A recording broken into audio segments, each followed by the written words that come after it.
Thank you all. Thank you all so much for being here. Well, this is kind of quiet. This is all right. All right. Podium mic.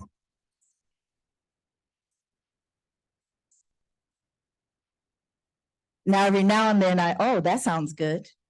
I was thinking about singing a little song for you to get you ready.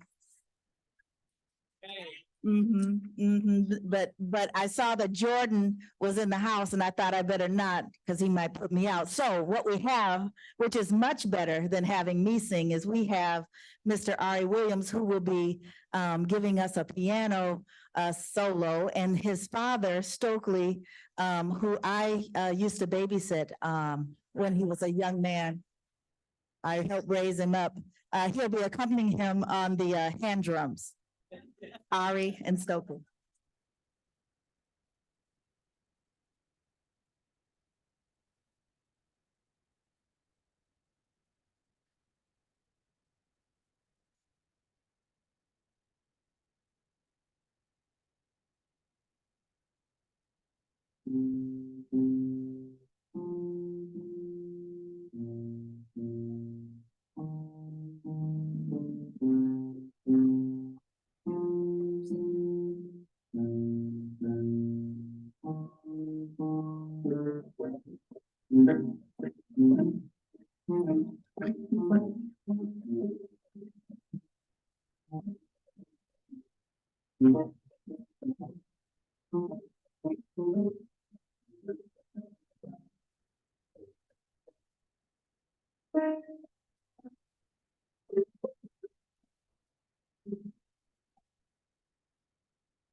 Again, that's Ari Williams, accompanied by Stokely. And you all may, some of you in the room understand how beautiful this is that we just witnessed. The Mahmoud El Khati library that we have placed in the back, this is his son and his grandson. He's been teaching this community for a long time. We are the Urban Research Outreach and Engagement Center, so St. Paul, North Side, South Side, that's what we've been doing for a long time. All right. So welcome everyone, and thank you for celebrating U Rock Community Day with us. My name is Makeda Zulu, and I'm the Executive Director of the Urban Research Outreach and Engagement Center. I'll be your host for this evening. This year's Community Day theme is celebrating our stories through conversation, community, and commitment. And here at UROC, we take these thematic elements to heart: conversation, community, and commitment. It's the way we live out jumping at the sun, or as Zora Neale Hurston would say, we might not land on the sun, but at least we will get off the ground. During today's open house, I hope that you've had a chance or will have a chance to walk through our beautiful building and have conversations with some of our university-affiliated scholars and their community partners about the work in North Minneapolis and the urban core. These extraordinary research and outreach partners are working on projects that range from fighting diabetes, disrupting food deserts, controlling pain, producing jobs, and improving individual and household wealth. Every affiliated project touches on UROC's mission of working in partnership with communities to address issues of concern to urban communities. I also hope you've had a chance to share in the sense of community that we work hard to build here at UROC.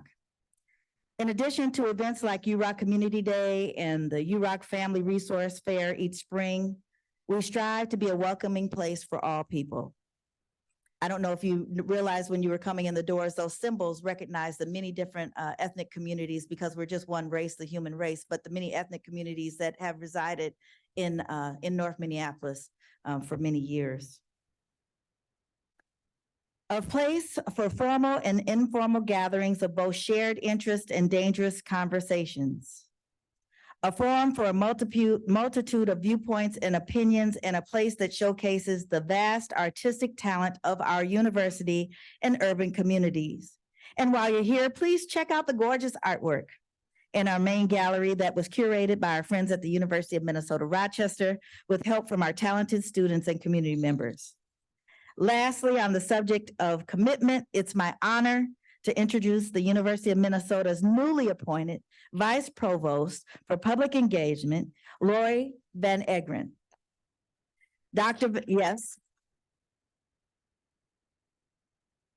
Yes, she's come just a little way, and one thing that I remember that was really important. So if you all know anything about roller derby, you have to let me know so we can get that happening for her, okay?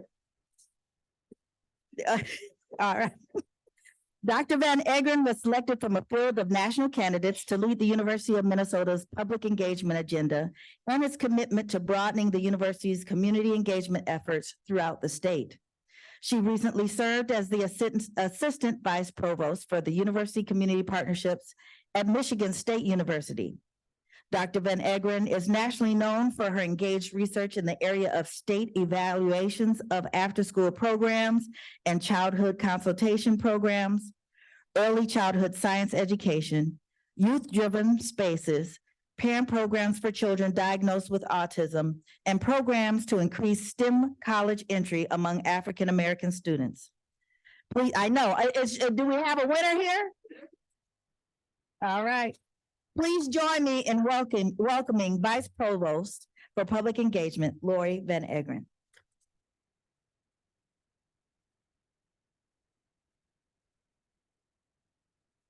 Almost like I was interviewing for the job here, right? Thank you, Makeda. And good afternoon, friends and colleagues. And hey, new friends and colleagues. I'm looking forward to getting to know you. And greetings to you, Interim President Ettinger. And I know that we have the Attorney General Ellison coming. Is he here? Welcome to you as well. I am thrilled to be a part of this year's UROC Annual Community Day program, and I'm equally delighted now that I am officially a part of the Twin Cities community. I have been trying to get here for 30 years, so thank you.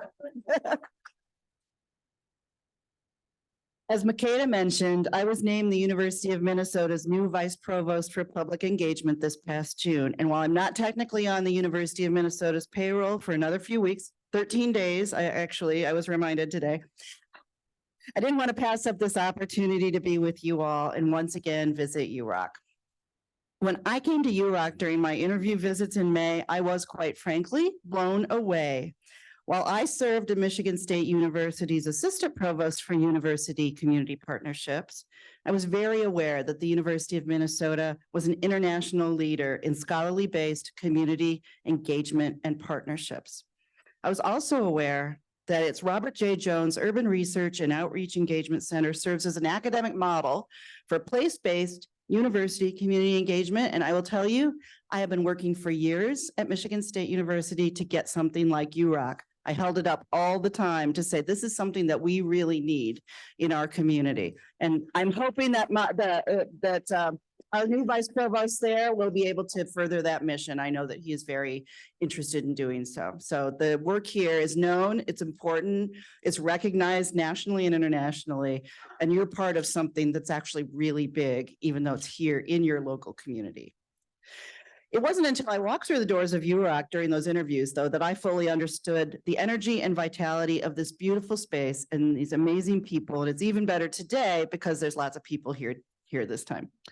Earlier today, I had the chance to tour UROC with Makeda, during which I met many of you in person. I'm impressed at the number and variety of community-based projects happening at UROC, as well as the talents and dedication of researchers and their community partners. I discovered that UROC is currently home to more than 60 scholarly university community partnerships involving nearly 150 university faculty researchers, more than 350 university students, and close to how many affiliated community partners, do you guess? What's a lot? Oh, all right, we're gonna just. That new generation's coming up, we're 1 million partners. No, 3,000. I know. That's crazy, that's amazing. All working tirelessly for the benefit of the university and Minnesota's urban communities in partnership together. So these efforts take not only teamwork, but commitment, which brings us to this year's Community Day theme, celebrating our stories through conversation, community, and commitment. So I'm here to make my commitment to you.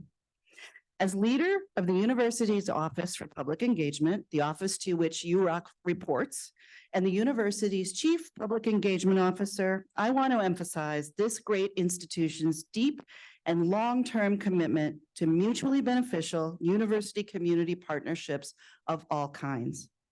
As of this fall, my colleagues in the Office for Public Engagement will have captured close to 4,000 community engaged partnerships through the University of Minnesota Public Engagement Footprint, an online database that's available to the public on the university's system-wide website. So you could go take a look and see what those are. But I will tell you, as impressive as that number is, that database is still growing. And we know that it currently illustrates only a fraction of the energetic and impactful university community partnerships happening in Minnesota and beyond. I intend to build on the university's reputation as a national leader in modeling how universities work in partnership with communities to promote deep, mutually beneficial partnerships for scholars, students, residents, and communities. And my support of UROC and its work is a key part of that pledge. And you know, this all comes down to relationships, right? There's no place where you can say, hey, university and community, go do that project. That has to be built on trust. It has to be built on commitment. We know there's broken trust in lots of places, right? But it comes down to a person or a few people beginning to build those partnerships together to rebuild that trust, right? So as I step into my new role, I can promise that the university and I will work hard to deliver the kind of impact we all seek, sustain change for the greater good. And we'll do this by working hand in hand and shoulder to shoulder with people from communities across the state by relying on your expertise, your assets, your knowledge, and your experience. And we bring to the table what we've got, but that's just a small part of it, right? So together we do this work and we make our world better and our community better. So thank you for this opportunity, and I look forward to working with you all.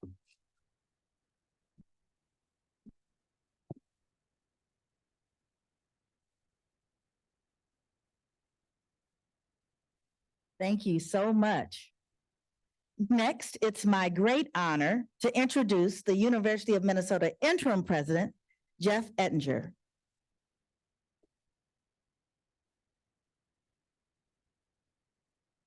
Well, thank you so much, Makeda, and thank you for introducing me to what I hope are new future friends and colleagues. So for me, I wanted to say hi to a past friend, Keith Ellison, our wonderful Attorney General. It's great to see you not on the campaign trail, right, this time. I'm really delighted to be part of this year's UROC Community Day celebration. So as you may know, I came on board as the interim president at the University of Minnesota in June of this year. And although this is my first visit to UROC, this urban focused research and outreach engagement center and its outstanding work have been an important link to the university, between the university and the community since 2009. And indeed, I'm going to be seeing former provost and now Chancellor Jones on Sunday, and I'm going to tell him what a wonderful facility this continues to be. I know he was just here a couple of years ago for another one of your events. Earlier this afternoon, as I said, we had the chance to tour the building, both with Executive Director Zulu and Vice Provost Van Eggeren. Can I call you a few days early? It's okay. All right. Okay, we'll go with that then. I'm really amazed by the number and variety of community-based projects that are happening at UROC, as well as the energy and dedication of our U researchers and the community partners. So UROC is many things. It's a front door to the University of Minnesota. It's a forum for ideas through programs like the UROC Critical Conversations series. It's a safe and welcoming meeting place for many university community gatherings each year. And it's a university space that celebrates local artists through gallery events and exhibits. And we saw a few of those here today. UROC's work in community engagement and reciprocal partnerships is really a national model, as you pointed out. It's one of the reasons that the University of Minnesota is a leader in public engagement across American colleges and universities. Among the more visible ways the university demonstrates its commitment to public engagement is through its ongoing support of UROC and its programs, and through the recent appointment of Vice Provost Lori Van Eggeren. So thank you very much for the opportunity to be here today and to see the incredible work being done here at UROC. It's a center that truly embodies conversation, community, and commitment. Thank you very much.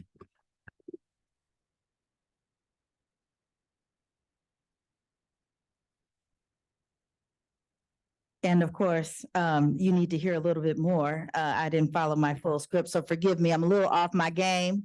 And I'm going to just go ahead and say this out loud. A lot of you all have been giving hugs, and some of you may or may not know that my mother passed recently. And so I want to thank you all for your support, and that this is a big day to be doing this without her in this room, because she has been at every community day. So I want to tell you a little bit and get back on script and tell you a little bit about our interim president, Jeff Ettinger. He became the interim president of the University of Minnesota on June 10th, 2023.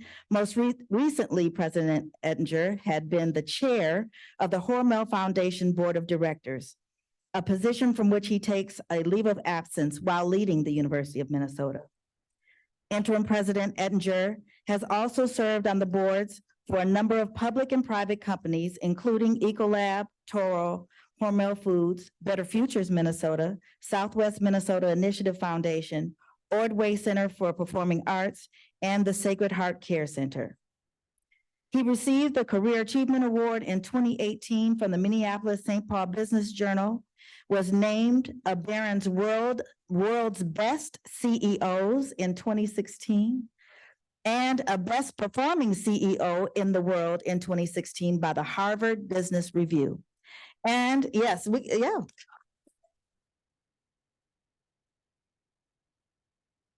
was a corporate responsible CEO of the year in 2012. Ladies and gentlemen, let's give one more hand to Interim President Jeff Ettinger.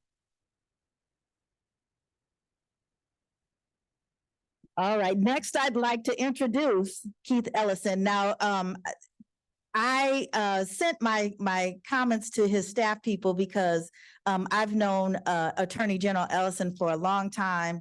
And my favorite memory of him, I'll read my comments, but my favorite memory is marching down West Broadway as we were protesting how North Memorial was treating folks. And that was in probably 1998, it could have been 93.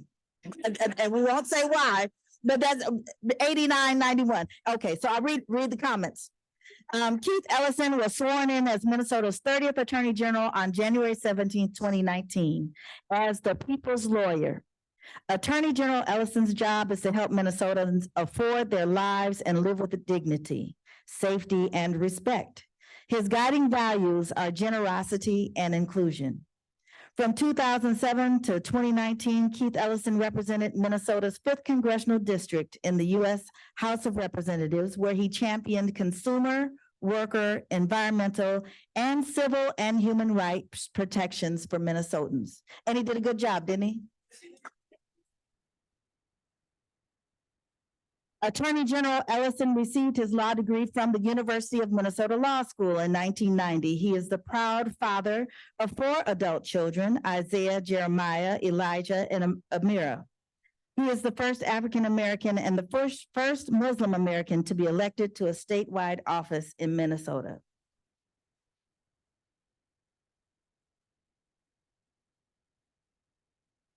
He was asked to speak today because he intimately knows the power of conversation, community, and commitment as the people's lawyer.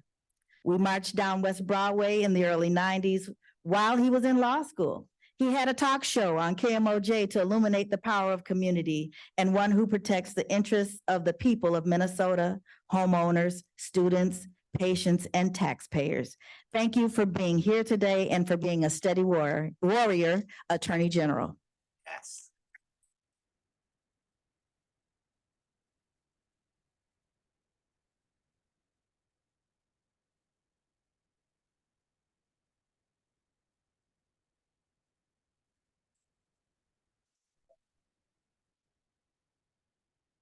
Mr. President, congratulations.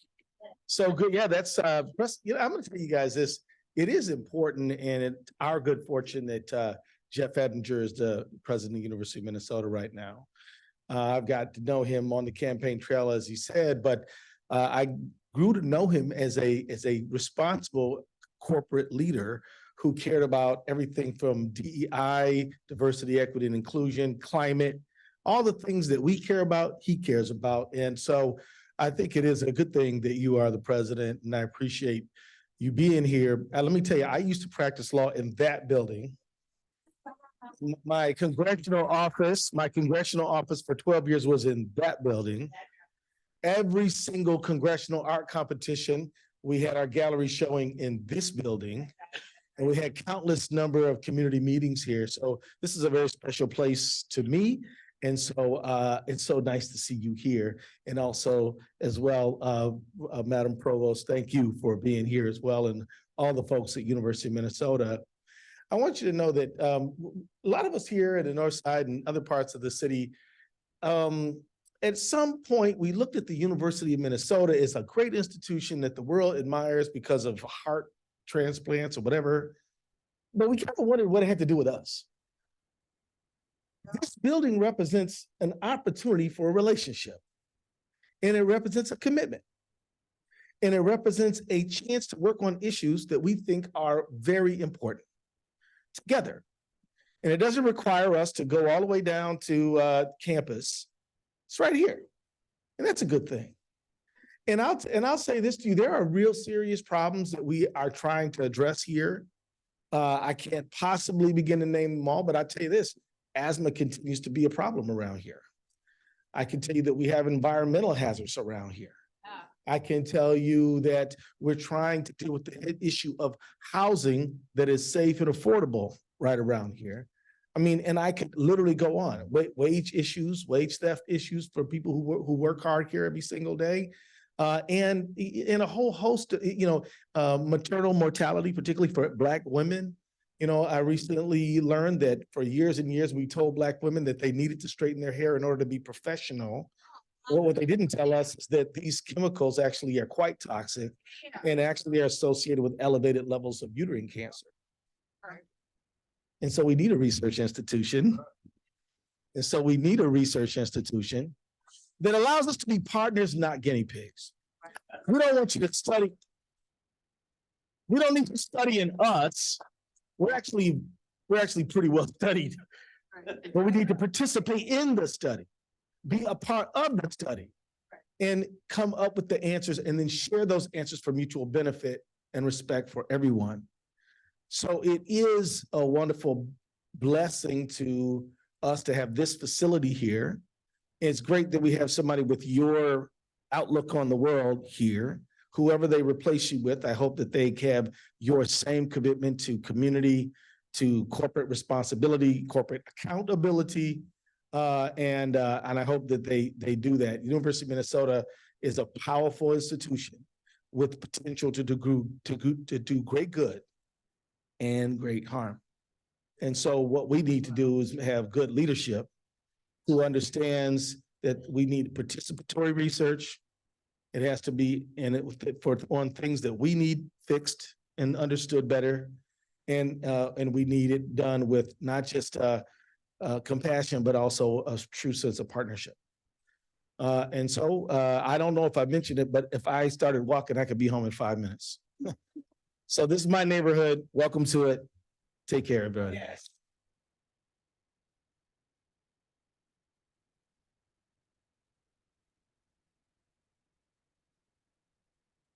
All right. All right.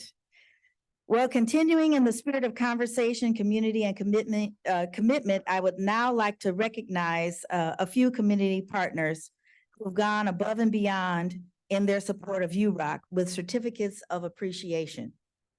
These community partners were nominated by university staff and faculty and selected for their ongoing support of university community partnership and UROC's mission. And we just had join us Leah Scott, who will be helping us with your awards. All right, now I'm trying to scan the room because, all right, okay, all right. All right. So award recipients, when I call your name, please come forward. We'll take a photo and then you can take your plaque back to your seat. And then after the program is over, we'll take pictures together. Just a little quick guidance. So let me first introduce Pastor Andre Dukes for his leadership, yes, for his leadership at the Northside Achievement Zone and tireless support of children and their families in our communities.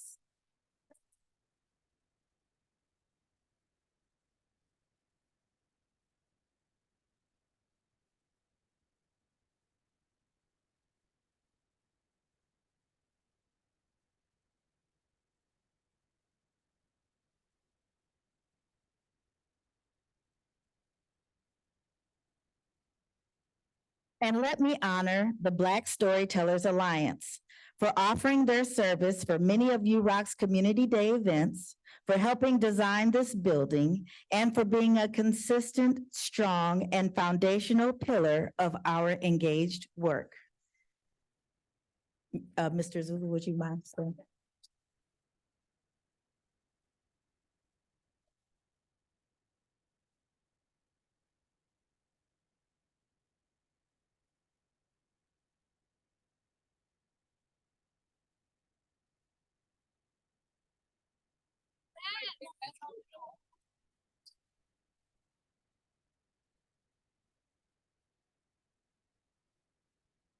All right. I'm still looking around the room.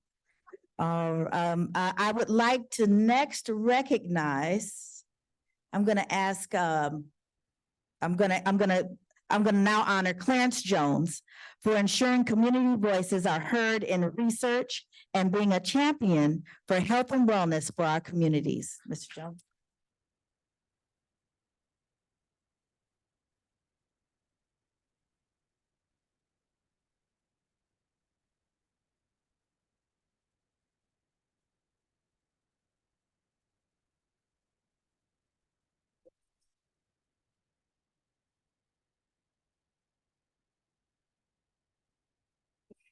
Let me next recognize Carmen Robles. And that is okay, for her dedication to community engagement throughout the state around opioids and pain management. And I'm going to ask Doug Kennedy to come and accept that award for her. Professor Douglas Kennedy.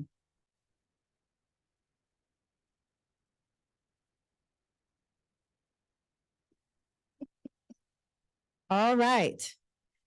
And I would also like to thank, is James DeSoto? Do we see, is he in here? Right here. Thank you. Okay, James, because I don't see our other partner in crime. All right. I would like to recognize Tabitha Fisher for her enduring support of the economic development in North Minneapolis and devotion to UROC's Northside Job Creation Team.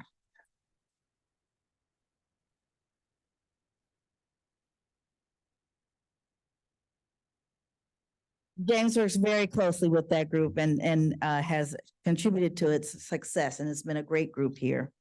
And last but not least, I'd like to recognize Yuko Taniguchi for her passion for the arts and dedication to using art as a tool for engagement and healing with youth and communities. Yes, please.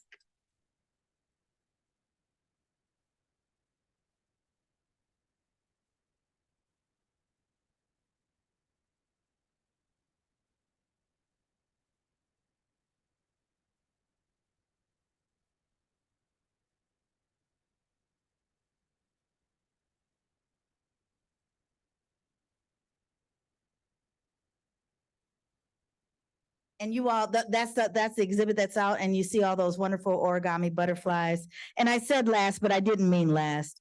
This is certainly not least. And when when folks were talking about UROC being formed and folks were having fights, there was a lady who was at the helm at Northside Residents Redevelopment Council who said, we do want the university to come, but they have to listen to us, and I'm going to make sure that happens. And her name is Sherry Pugh, who continues, yes. She continues to advise and challenge engagement and equity with the youth of UROC through active engagement and thoughtful counsel. Yeah, Sharon.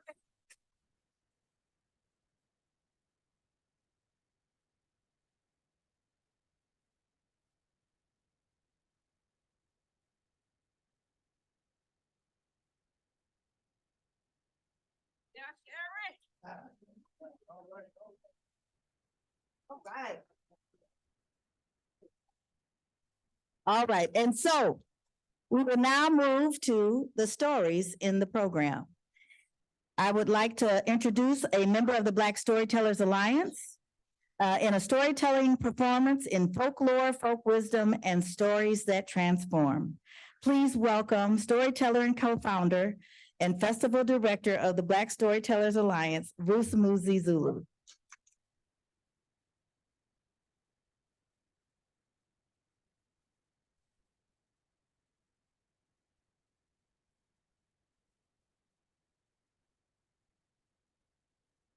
Good afternoon, friends and family. Now, you know, all of the wonderful things that are occurring today, right now in this space, they go to prove some things. I often have heard folks say, you know, Black folks ain't doing nothing. Black folks should be doing this and that. And really, I'm reminded to tell them, you need to be quiet. Because you are not connected with the Black folks who are doing something. Because there are Black folks doing something all over this place and have been doing so. See, my wife, Notando, would always say, I got faith in the young people. The young people are going to make a change and going to help this country understand that democracy is not something that you just get. You don't just inherit it. It's a process, and it always requires folks to maintain it. And our young folks, be they Black, brown, Native, Asian, LGBTQ plus, sometimes I get those initials, all of whom are doing things to maintain and to create a more perfect union. Yeah. But I was given complete instructions by my new parent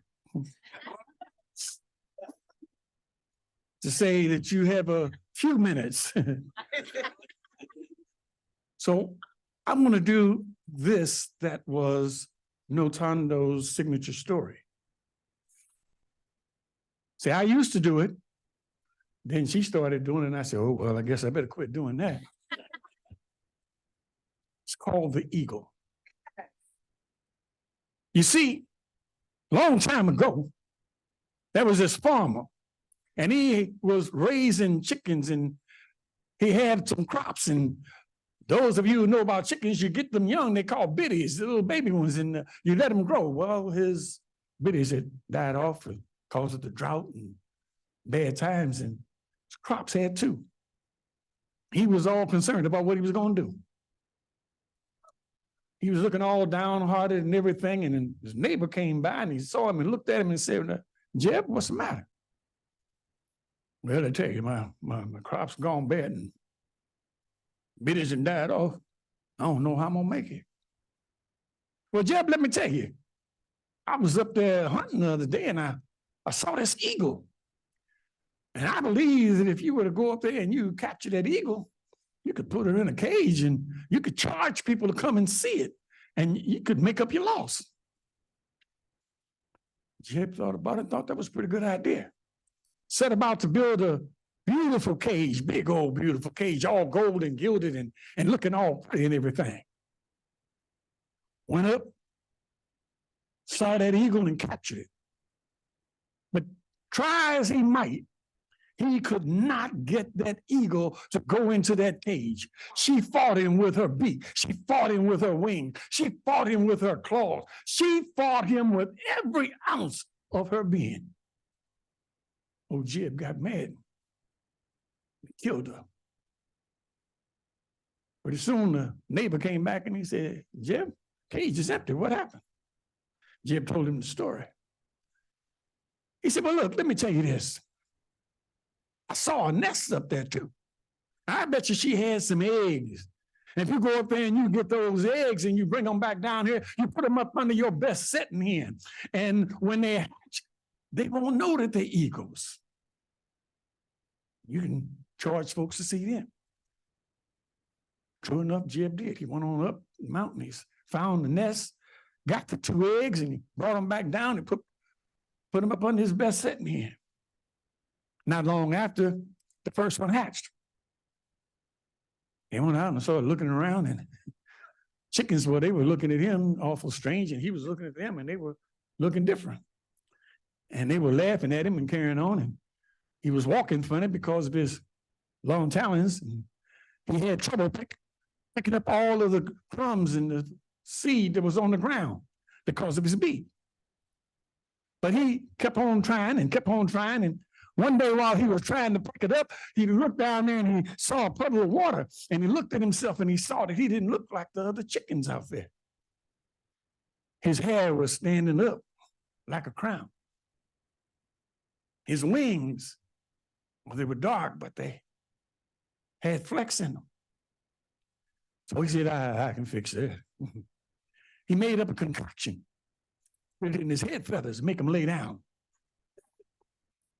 He made up another concoction, spread it all into his wing feathers so that they would lighten up, call it Natanola or something, and made them look a little more like the chickens. Got strutting out there around there pretty soon. You saying, oh yeah, me and the chickens, we just about alike. When I shortly thereafter, that second egg hatched.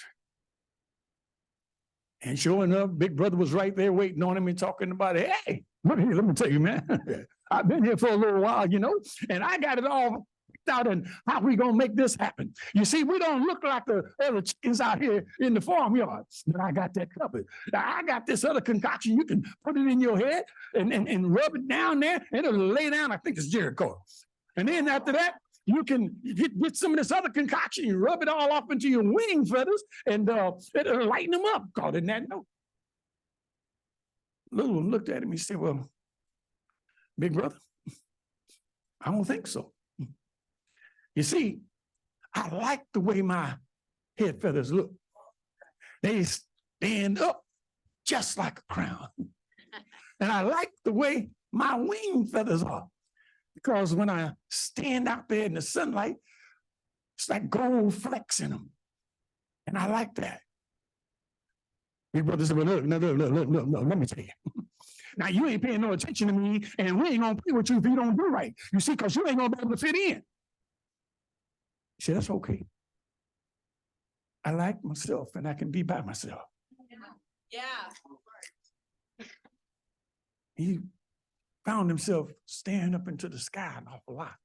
He didn't know why. He was just staring up into the sky. And one day he saw a speck. It pretty soon became a dot. Pretty soon became big. And before you know it, it was this great, big, beautiful, gorgeous bird. Hovered over me and said, son, what you doing down there on the ground? Because I'm a chicken? No, son. You're not a chicken. You're an eagle.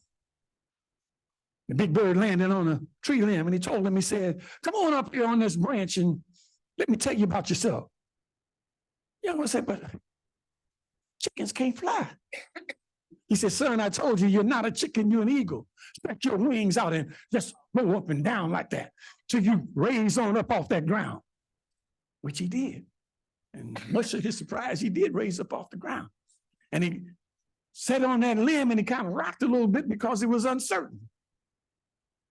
But it wasn't long before the big old eagle was telling him about himself. And he said, son, you come from a long line of birds who are the kings and queens of the skies. They can fly for miles and miles and miles without ever stopping for food or rest. You're not a chicken, you're an eagle. His big brother came along now then, looked up there and said, come on down from there before you get us in trouble. What you doing up there? Little one told him, said, this bird said that we eagles and chickens. Come on, and listen to what he's saying. I ain't coming up there. I don't care what he's saying. I'm gonna stay right here where I can pick up these crumbs and everything. I ain't trying to get us in trouble, no more trouble. The old eagle told him, he said, son, your big brother's not ready to listen yet. But you come on with me and let me show you where you come from.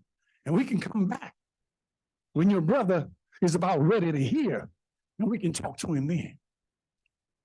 So spread your wings out.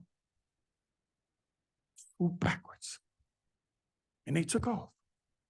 Now, the young one was flying kind of funny because he wasn't quite used to that flying stuff, right? But pretty soon he was flying pretty good and feeling good about it. And as they were flying along, came to a desert. And the young one looked down there and he couldn't see any place for them to be able to land and no water for them to be able to drink. And he told the old one, he said, I think we better turn back because I'm scared. You know, it ain't nothing but desert down there. Ain't no water, no place for us to land. The old one told him, no, son, that's just the desert of mediocrity. You keep on stroking hard and strong because that mediocrity say you just do enough to get back. That's not what eagles do. Stroke on. And they stroked on. But it wasn't long before, as they were flying pretty high, they came to this valley. And as high up as they were, the young one felt that valley trying to suck him right down. And he got scared again.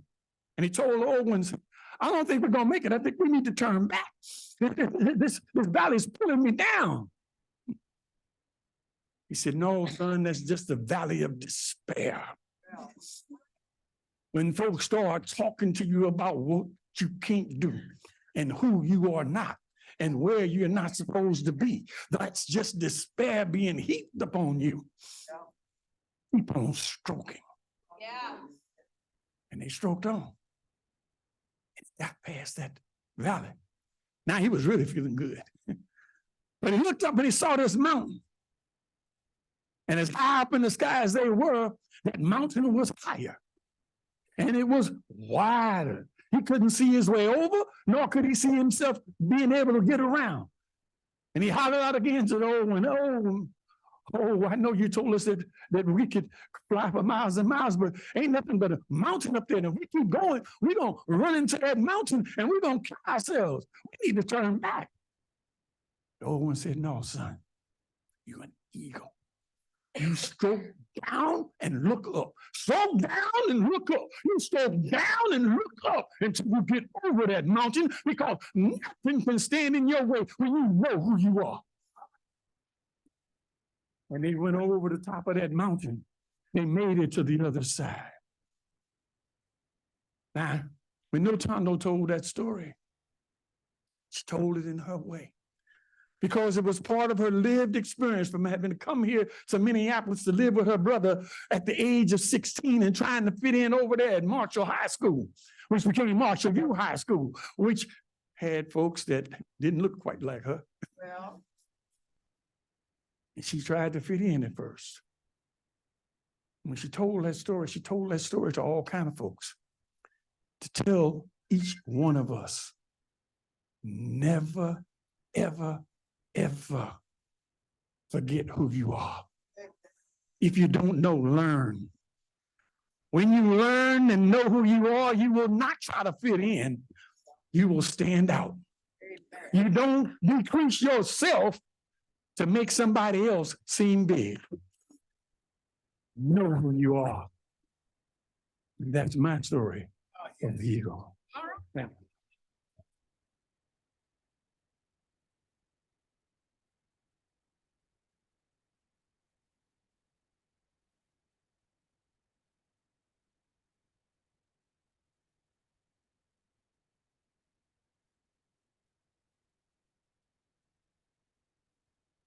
Thank you, Mr. Zulu, for your strength. Your love is evident and will carry you, your family, and this community forward with the transition of your life partner, Mother of Love, Notondo Zulu. And of course, we cannot forget storytelling of the digital kind. I'm thrilled to introduce to you Jordan Moses of the Minneapolis-based Blackbird Revolt Creative Agency. Jordan and his team have been working with UROC to produce our soon-to-be announced monthly podcast series, Rules of Engagement. Jordan has graciously agreed to give you all a sneak peek of what you can expect from our podcast when it's launched later this year. Jordan, take it away.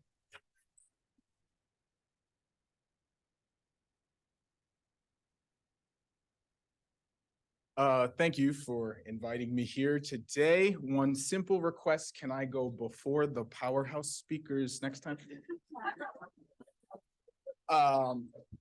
It's been a while since I've had to publicly speak, so I'm a little bit nervous since before COVID hit us all. But I just want to say thank you, Makeda. Thank you, UROC. Thank you for the folks that are working with UROC in community, those community members who are making this work possible. Your work allows our work to exist. So at Blackbird Revolt, we sort of embody an old quote by W.E.B. Du Bois. And the quote talks about all art being propaganda and how he doesn't give a damn for any art that isn't propaganda. So when we started our creative firm, our design studio, we did so with the intention to make designs, art that matters. And so when Makeda and the folks reached out to us to talk about wanting to produce and create a podcast, we were on board because the stories that you all have, the work that you all do is powerful and it means something. And so we were in from the moment we heard about it, and we were so grateful to be able to work with this team. We actually just wrapped production on the final episode of the first season. So we are deep in post-production, editing, listening to these stories. I do want to share a little taste. We have a trailer that will give you a little sneak peek of what we've got in store. Welcome to Rules of Engagement, a show that highlights the projects and partnerships of the University of Minnesota Robert J. Jones Urban Research Outreach and Engagement Center. I'm your host, Makeda Zulu. Where are we uniquely situated at this time and place to do something important with community partners for the common good? Yeah, so Slow Roll is an arts, food, connection, and like community rediscovery event disguised as a bike ride. At its core, it is bodily autonomy. It is the human right to have children, to not have children, and the right to nurture and parent the children we have in a safe and healthy environment. Please make sure to subscribe to the podcast on Apple Podcasts and Spotify.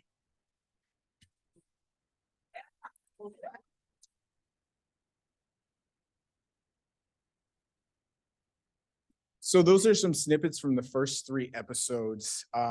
And we have some beautiful, amazing storytellers, some amazing projects, some amazing guests on the show. It has been such a gift for me to be able to sit in many of those interviews and for me to get to listen to those interviews over and over again while I'm editing, because the work is so powerful.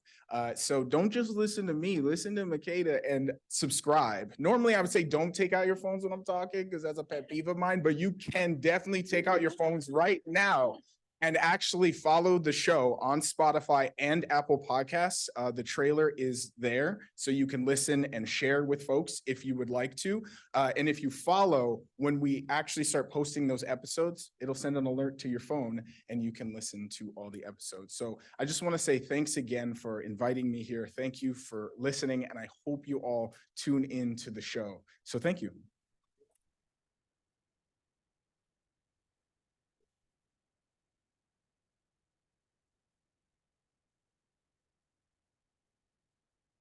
Yes. So thank you, Jordan, and thank you everyone for being a part of today's UROC Community Day program.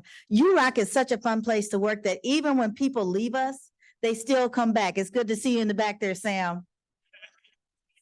This has been an incredible day showcasing commitment to research and outreach that centers community. My hope is that the conversations that you had and will have will nurture your flame to improve the lives of those that you care about.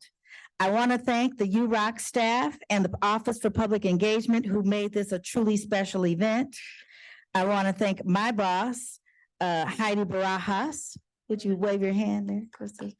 Thank you. And the staff, I'm not sure that they're in the room.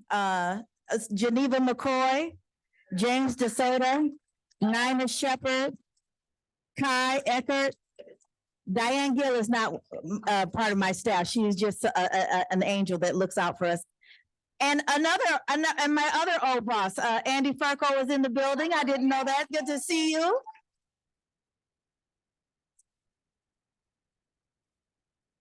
All right, Leah Scott, Jashir Johnson, Cullen, Kimberly Jones, Yaya, Miss Velma, Claudette Ling, who just joined us and is a powerhouse already, and partners like Sharon Paul, Doug Kennedy, Lisa Clarkson, Tony Brinston, Mike Tate. You know, I'd never make it in one of those award ceremonies, right? So I want to thank again my boss, Heidi, for her support, for transforming the ways communities and universities work together. It's appreciated to help me do this work. And you've been with me through 2 major transitions, and I appreciate that. Your conversations and commitment to community within the urban core, including those within the University of Minnesota, make a positive impact on youth, environment, and families. Thank you. Have a good one.